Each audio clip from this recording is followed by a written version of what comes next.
Senhora presidente desta sessão, Ana Amélia Lemos, senhores senadores, senhoras senadoras, ocupo a tribuna para registrar que na última terça-feira, na semana passada, portanto, ocupei esta mesma tribuna para defender a derrubada do veto presidencial que impede a extinção da multa extra de 10% sobre o Fundo de Garantia. Defendi que a apreciação desse veto fosse incluída na pauta da reunião do Congresso Nacional que será realizada hoje à noite. Na sexta-feira última, tivemos uma boa notícia. O presidente Renan Calheiros anunciou que este veto estaria incluído na votação de hoje. Louvei a decisão do presidente por entender que, além de fazer jus à importância do tema para a economia nacional, ela resguarda o bom funcionamento do Congresso Nacional. Explico por quê. Como sabemos, pelas novas regras, os vetos devem ser apreciados em até 30 dias após o seu recebimento, ou passam a trancar a pauta do Congresso Nacional. Além disso, foi decidido que os vetos presidenciais serão apreciados na terceira terça-feira de cada mês. Assim, se o veto ao fim da multa adicional sobre o Fundo de Garantia não for apreciado hoje, ele só entrará em pauta no dia 17 de setembro. Se não votarmos esse veto hoje, senador Cacildo Maldani, que agora preside essa sessão, em substituição à senadora Ana Amélia, se não votarmos esse veto hoje, ele passará a trancar a pauta a partir do dia 27 de agosto. Trancada a pauta, ficaria impedido o Congresso de votar a Lei de Diretrizes Orçamentárias, o que deve ser feito até o dia 30 de agosto, conforme estabelece o regimento e a legislação.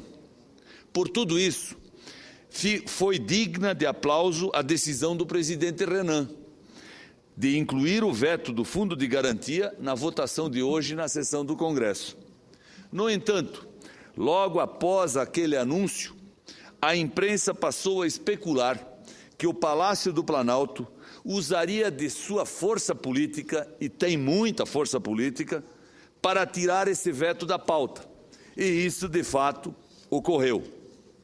Jogou pesado e jogou maldosamente, com a esdrúxula declaração do ministro Gilberto Carvalho, a qual não darei mais repercussão, visto que ela já foi completamente desconstruída pelo líder do PSDB, meu companheiro, senador Aloísio Nunes Ferreira, em brilhante discurso que proferiu ontem nesta tribuna. A presidente Dilma, por sua vez, convocou o presidente Renan para uma reunião particular no final do dia de ontem. Imagine-se a pressão que ela despejou sobre o presidente do Congresso. Jogo pesado.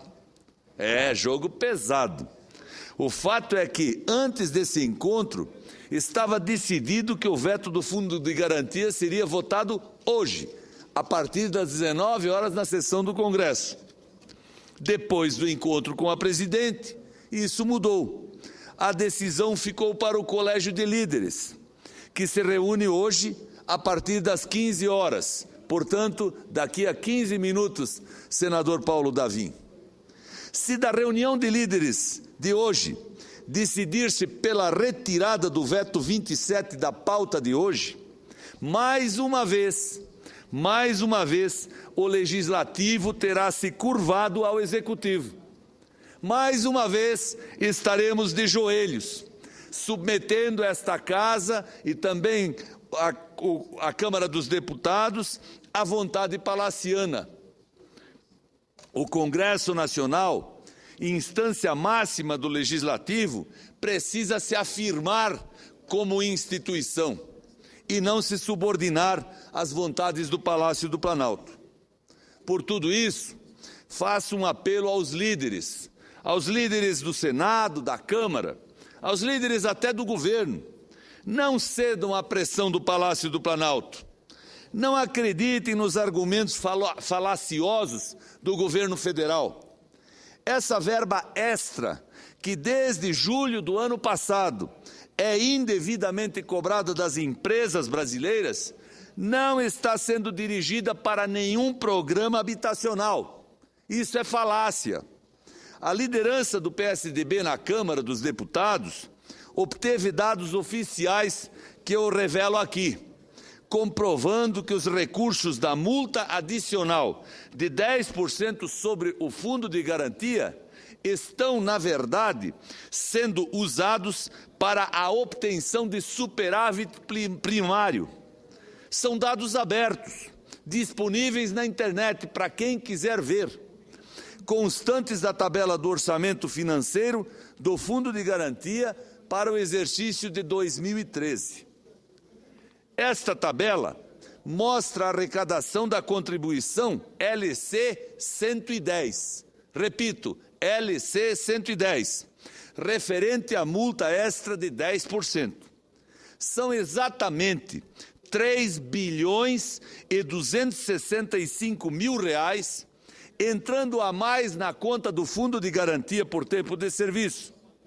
E a mesma tabela mostra o repasse integral deste valor do fundo ao Tesouro Nacional. Não esqueçam, Vossas Excelências, e perdoem-me a falta de modéstia, eu sou o único senador contador que exerce mandato pleno nesta casa. E de contabilidade eu entendo, e está lá. Cobram em nome do Fundo de Garantia e transferem, senador Cacildo, para a conta do Tesouro Nacional. Isso é enganar, isso é iludir, isso é vender um discurso falacioso. Nós não podemos aceitar isso. Aliás, a aprovação do projeto de lei que eliminava a cobrança dos 10% foi amplamente debatida na Câmara dos Deputados e também nesta casa. Não houve manifestação contrária do governo, porque se houvesse, não teria sido aprovada na Câmara.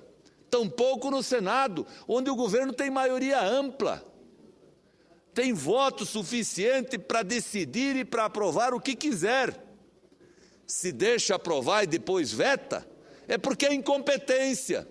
É falta de articulação política, é falta de compreensão de todo o governo, de toda a sua estrutura, de toda a sua arrecadação.